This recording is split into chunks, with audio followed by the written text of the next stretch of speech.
Welcome to the Classical Happy Hour. I'm your host, Martin Davids. This is the show where my guests and I talk about music while enjoying a tasty beverage. Then we try to play some music together. Today's guest is Emi Tanabe.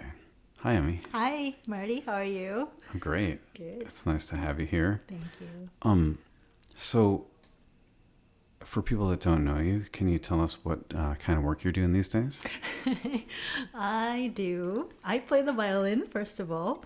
And I think the unique part of me is like I play so many different genres of music. I do play a lot of Baroque music, as well as totally opposite side of the music genre, like pop and rock music and jazz and folk music and any different styles that you can think of. Might make you play some jazz later. Yes. Yeah, I think I saw a video of you playing with like a flock of seagulls recently. Yes, I did. That's amazing. Yeah. Mm-hmm. I just want to make jokes about Iran.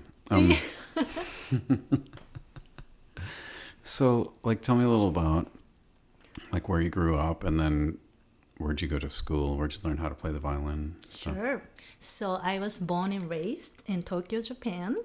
I started to play the violin when I was 3 because my older brother was playing it, and I don't remember, but I apparently wanted to play the violin. I told my parents to, I wanted to learn the violin, so I started. That's what they told you? That's what they told me. Yes, I don't remember. But according to them, I already tried to play the violin on chopsticks when I was 2 years old. And they thought, I really want to play the violin. So they let me take some lessons when I turned 3. And and I did learn the violin through Suzuki Violin School. In Japan? In Japan, exactly. Yeah, and I have met Dr. Suzuki a couple of times. I played for him, and I had such a nice memory of that. But when I was in Japan, I was not like in terms of becoming professional. I was not thinking about that. So like music was part of my fun part of my life, and not serious. So, but that was actually good because now I still can have fun with music instead of suffer. Not like all the other professionals. I mean, some people, they take it too seriously, and I don't think I would have been successful if I were too serious about that. But I always have the, fun with music since I was 3, so I just keep doing that. So how did you end up doing it professionally then?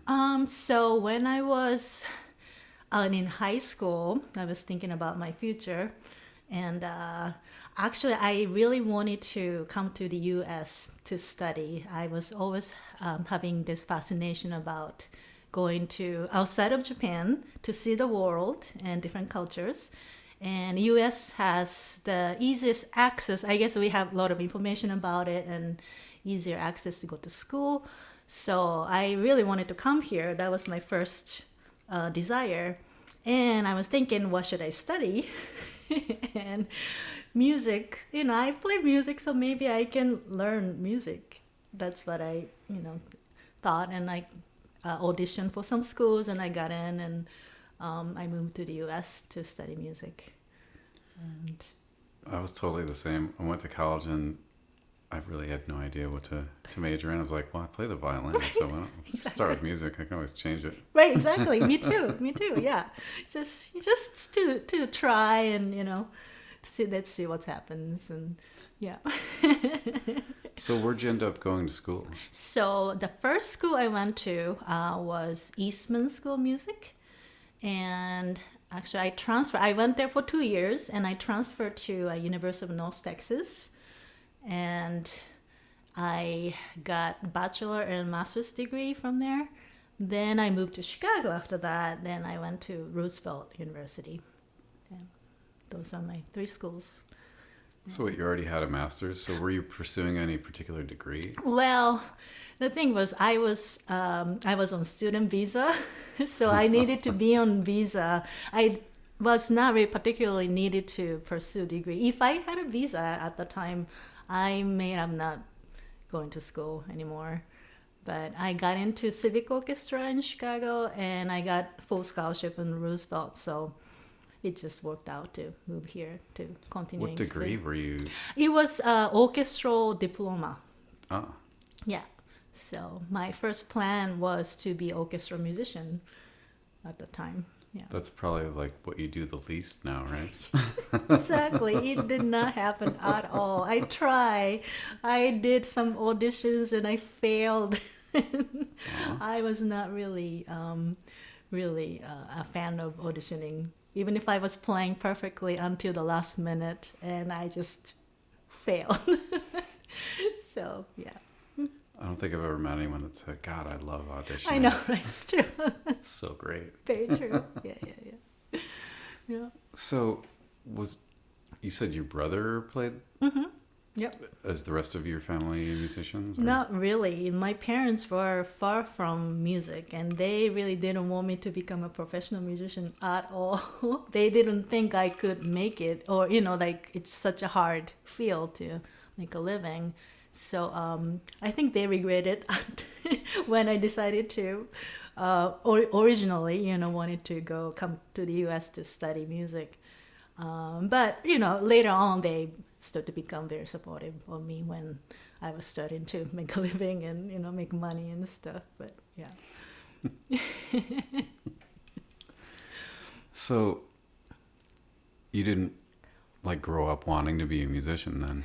I was not thinking about it. Yeah, but music was always part of my life, and I just loved this. I knew that music will be part of my life forever, but I didn't think it was possible to make a living out of it. I had no clue, how to do it.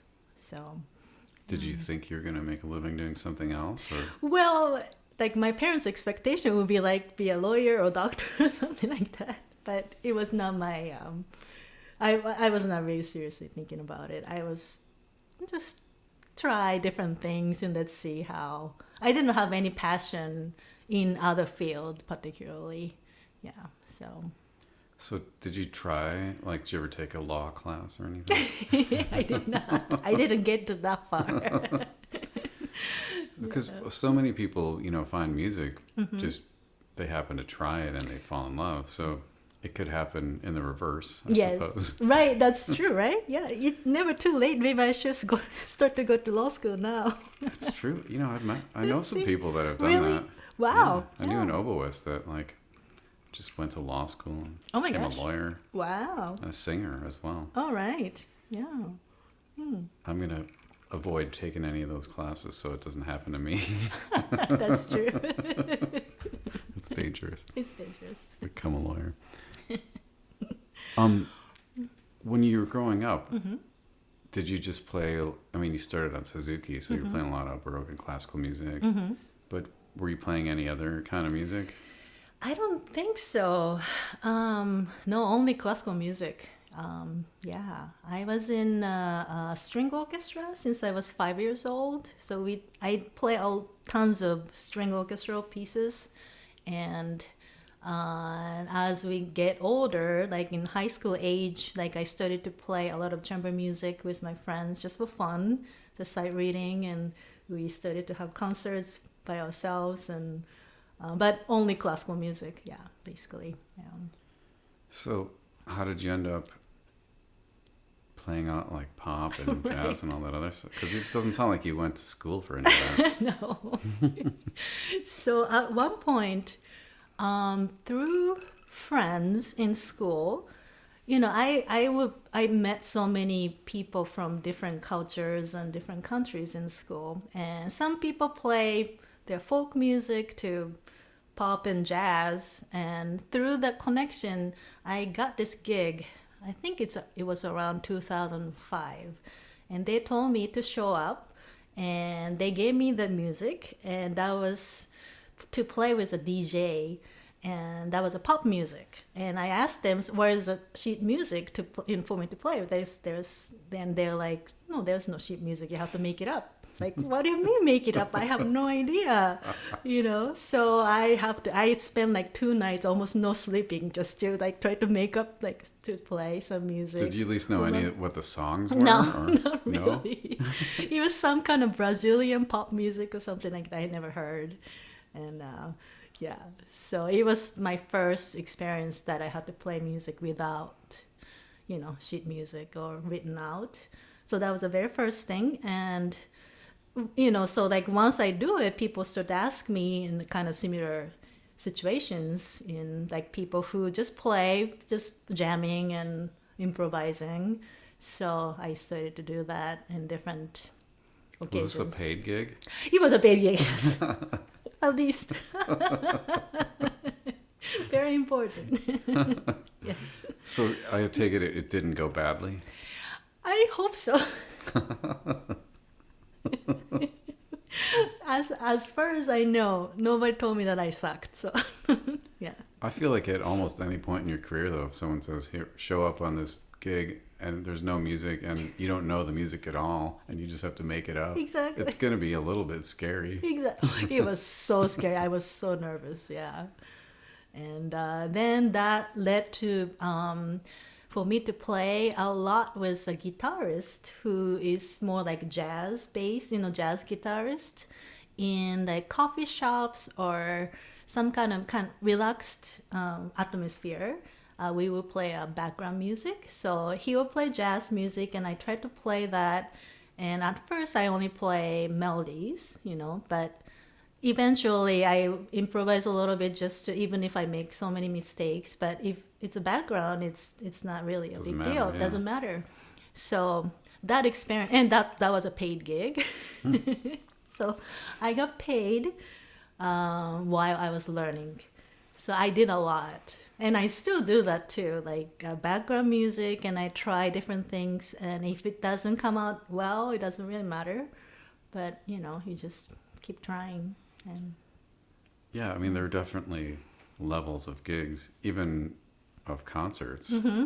There are, like some high profile things and some much lower. Exactly. You're playing with the Mm-hmm. community choir somewhere. Right, yeah. And but then it turns out you're playing the B minor mass or something, for the first time. Exactly, right. It's not a lot of pressure. Mm-hmm. So those situations are great for on-the-job training. Very, very good, yeah. Mm-hmm. Yeah. But background music, or, sometimes like a wedding Yes. where they're just so loud. Yes, they don't like during really- dinner, Right. and they keep interrupting to kiss or whatever. Exactly, yeah. Those, doesn't matter Mm-hmm. almost what you play at all. Yeah, exactly, yeah. But perfect learning, yeah, place. But if you think about other jobs, Mm-hmm. it's not like no one ever screws up on any other job. Very true. They're not expected to be perfect No, on their first day. no, yeah, yeah. So we shouldn't be so hard on ourselves. No, not at all. That's like something very important that I learned through those experiences. That nobody's perfect, even in Carnegie Hall, but we just kind of learn how to make mistakes to go right somehow, or we just have to know how to get out of it. And once you know it, it's just there's nothing to fear. Also, by making mistakes, you realize, okay, I need to focus at maybe a higher level than I was focusing before. That's another thing that you learn. Yeah, definitely. Yeah, right. Hopefully in a low pressure situation. That's right. Yeah, not in Carnegie Hall. Right. Yeah. Mm-hmm. So, do you like all the variety? I love it. I really do. Yeah. It's challenging sometimes, and as you know, I sometimes mix them up. But very rarely. So normally in one gig, sometimes I have to play different genres of music. And first we have to play some classical music, which is more serious and more, you have to go as it written. Then gradually we go to more jazzy or pop. You can be more free and, express yourself freer. So it's, most of the time I can do it really well to play different kind of music. even in one gig. I do remember that one time when you did it in the reverse order. You just Exactly. played all the pop stuff, and then we came up to play a movement of the Bach double, and you were hilarious. Yes, I was playing all the sliding, and yes, and it was so natural to me, and it did not occur to me until for a while I was like, what did I do wrong? That was really fun. I was in a moment. Yeah. It's a great memory. Yeah. Okay, so was there anything you had to like overcome to get where you are? Yes. So my philosophy, my philosophy is always try to be out of my comfort zone all the time, because all those different kind of music is, when you play for the first time, or the people who you never met, and it's always so scary. So and it's very uncomfortable, and it's, so I always tell myself that to be out of my comfort zone makes me, learn so much things, and just like to broaden my horizon. So that's one of the big thing. And another thing was like when I was playing a lot of classical music in my younger age, I had performance anxiety a lot, especially in school, in music school, because teachers would tell you what not to do so much, like don't play out of tune, like don't buy, just so many. I mean, it's for them to teach me well, and I understand that, but that really, at one point I felt like I could not do anything, and that makes me get so nervous about playing in front of people. So that took me for a while to, overcome my performance anxiety a lot. But that, for me to play different kind of, music like jazz and more improvisations, and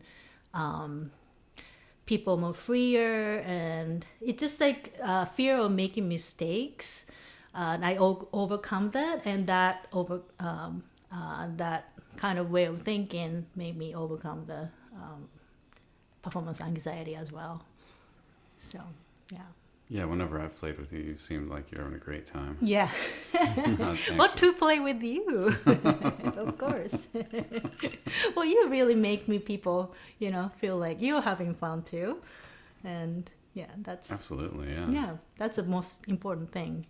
Yeah. I try to, I don't know, like envelop everybody in a comfortable feeling. Mm-hmm.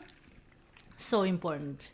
So important. Yeah, it's more important than playing right notes, I think. Yeah. Yeah, I think the audience can see it when everyone's having a great time. Definitely. Yeah. And then they have a better time. Yes. They don't want to see a bunch of anxious people scared to play a wrong note. Exactly. Yeah. Mm-hmm. Yeah, Yeah. That's interesting about your teachers. I taught a lesson today, and I was really trying not to say anything negative. Yeah. Yeah. Because it just doesn't help you open up. Exactly. Yeah. And so many things to work on, but right. I know it is difficult as a teacher's point of view. I'm on that the same too, and yeah.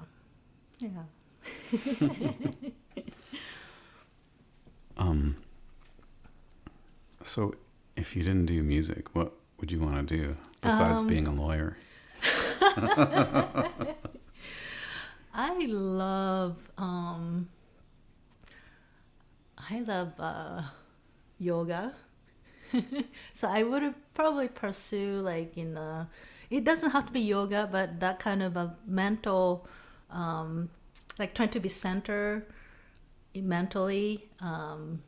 So yoga will help, or Tai Chi, or that kind of slow, not like, I'm not really like a go-go running person, but I love those slow movements and meditation and those kind of fields. So I would have probably pursue maybe yoga teacher or something like that.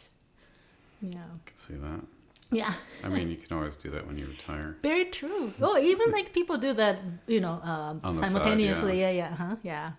So that's actually thinking about if I had some chances, I may do that. I had a martial arts master who also played the violin. Yeah. But he said that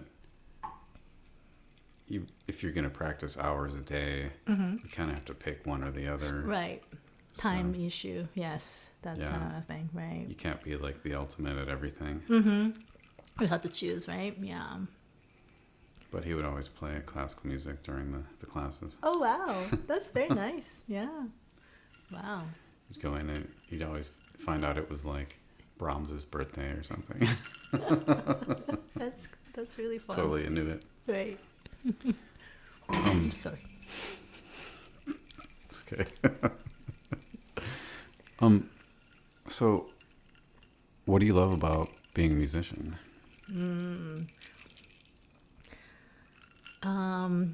I can connect with people in a deeper level through music. That's with fellow musicians and with people who are listening. And yeah, I feel like, I mean, not all the time, but when it happens, like I feel like become one through music. And so actually coming from Japan to the US, I did not speak English at first, but I have to, I'm playing with music, I'm playing music with people, and with languages, I didn't really communicate with people too much at the beginning, but playing music really helps to like understand, and yeah, just connection level is very, very different.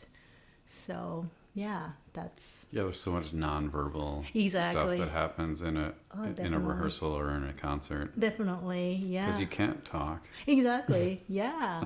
And especially like we play instrumental music, which doesn't have words, so it's kind of ambiguous in many ways. But that kind of ambiguity, and I just love about, I don't know, try to understand each other.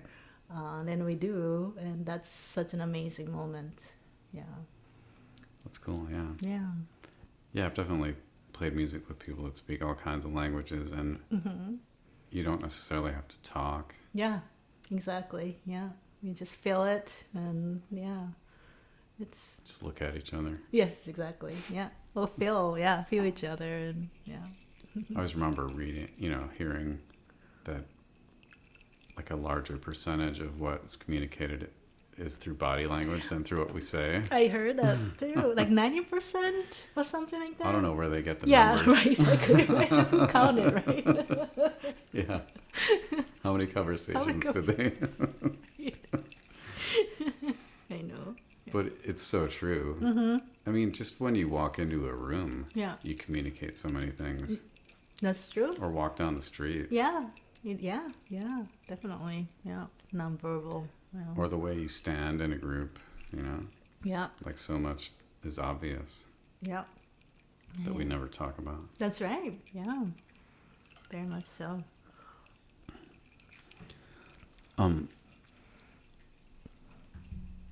Do you have any advice for people that want to have a career in music?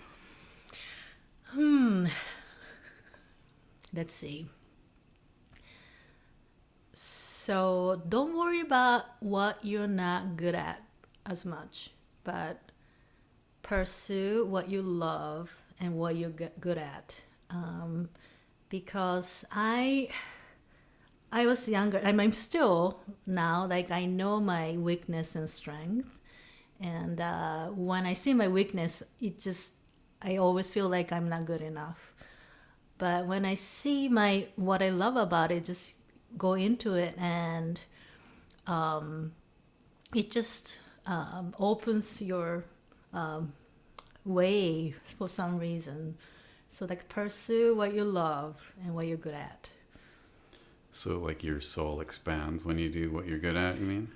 Yeah. Well, like for me, like particularly, I never felt like I was technically so advanced. Like let's say like I would never have a concert playing 24 caprices like Paganini. Like I don't like that. But I love, let's say, I love rhythms and groups, and I love syncopations and kind of tricky rhythms. So I love that, and I think I'm good at that. So that, that kind of strengths, and you can really have so many jobs through that. And like some people, particularly, they're good at Mozart, and they're not very good at Bach.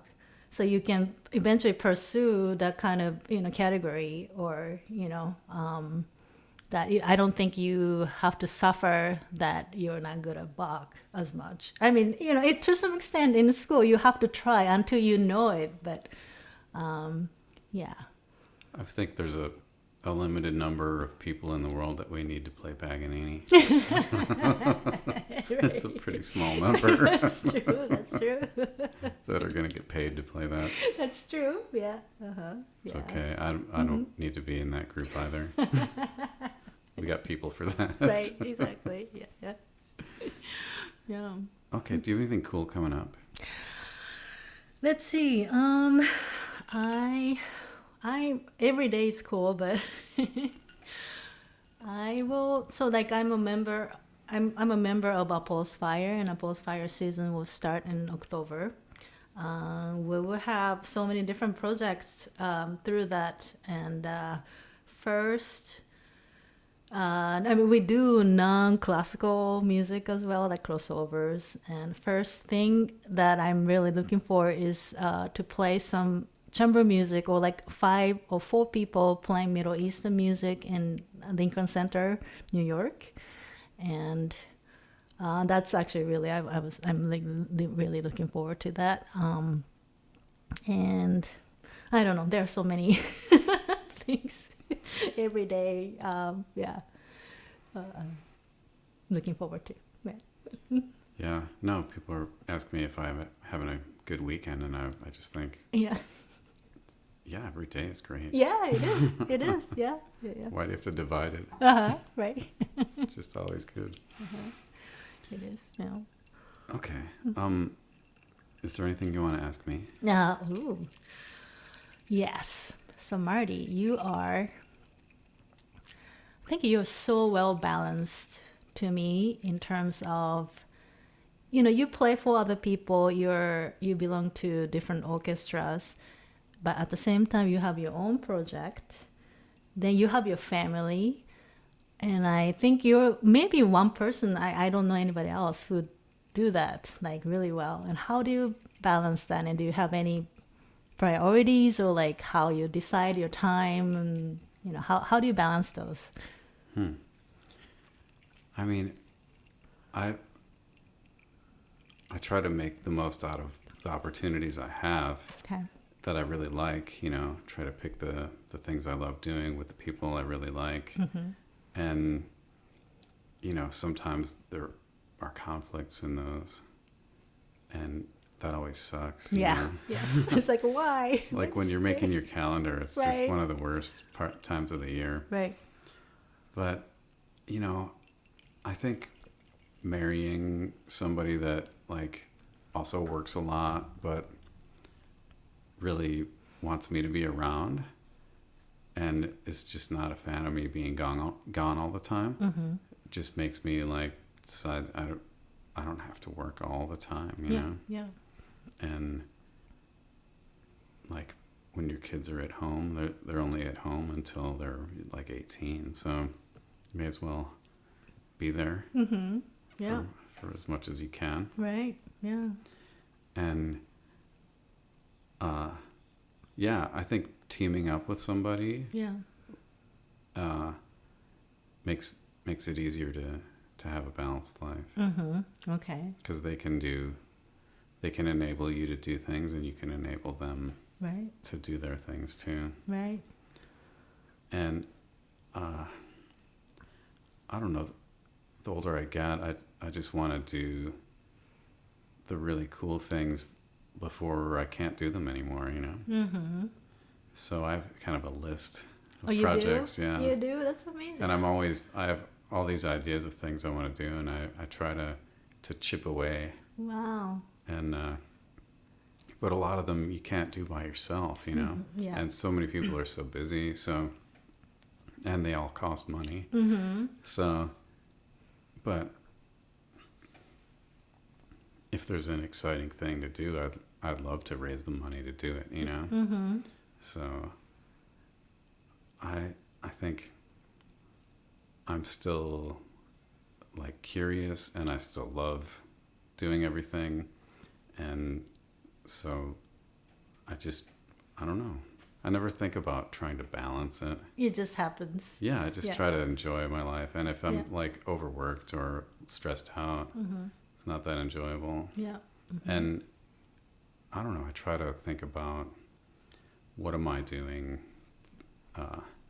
to make things easier for my family, or you know, to care for other people. And that's it. Yeah. How do you get inspirations for your own project? It just comes to you, like just, or? That's an interesting question. I mean, like the Bach for Two thing. Yeah. I think I heard so many people just mangle those fugues. And I always thought, well, why is it only on one violin, you know?